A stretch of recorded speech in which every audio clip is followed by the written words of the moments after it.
Hi, Robin. Welcome Hi, back. thanks. It's been a while. How are you doing? Well, the medication's going better, but I am so tired of doing this already. I hate giving myself shots in front of other people. I can see them looking at me and wondering what I'm doing. It makes me feel embarrassed and ashamed. And at work, I go hide in the bathroom to self-inject. And now I'm starting to wonder if they wonder why I'm always in the bathroom. I can see that this has really been hard. Mm-hmm. I don't have a magic answer for you today, but I do have some thoughts that might be helpful. Why don't we start with you telling me a little bit about why you feel a need to hide this from people? Well, I think basically I'm a private person, Okay. and I don't like to mix my private and my professional life. I haven't told my colleagues about my medical condition because I don't want them to wonder if I'm going to be able to do my job properly. My boss, in particular, is not a very sympathetic person, and I fear that telling him would give him cause to put pressure on me at work. Okay. So let's put the workplace aside for just a minute. I'm going to come back to it, but let's put it aside for now. Tell me a little bit about how you feel when you're with family and friends. Awful. I want to feel normal like I felt before. Okay. This is my new life, and I hate knowing that I'm never going to get away from those shots. Okay.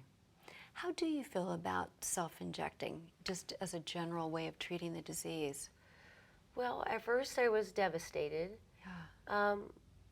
but now I know that if I want to be able to live a full life, I can't let this get in my way. Okay. I know that being able to self-inject is going to help me with that. You know, what you just said is a really important thing to say. If you believe that this is the right method of treatment, you've made it across the first hurdle. And maybe one thing to keep in mind is that this isn't so much about self-injection as it is about how you feel about the disease. So one thing that might help us today, why don't you take me through your story from how you felt when you first were diagnosed to how you're feeling today. And then let's see if we can come up with a plan for how you might address some of the feelings you're having right now. So tell me a little bit about when you were first diagnosed. At this point in the meeting, going back to the work topic would be appropriate because that was the initial request from the patient and it was her main concern. The patient must feel that she is part of a team, not only with the nurse, but also with relatives, friends, and the community that surrounds her. Robin, thanks so much for telling me your story. I really think you've made wonderful progress, and I'm so glad that we both agree that this is the time to start involving your family, friends, and maybe one or two work colleagues. I think you'll find that the support is just wonderful. Well, thank you so much for walking through this with me. I think you're right that telling some people will maybe help me feel more normal and give me more of a sense of control. Yeah, and this is really what learning self-management of disease is all about.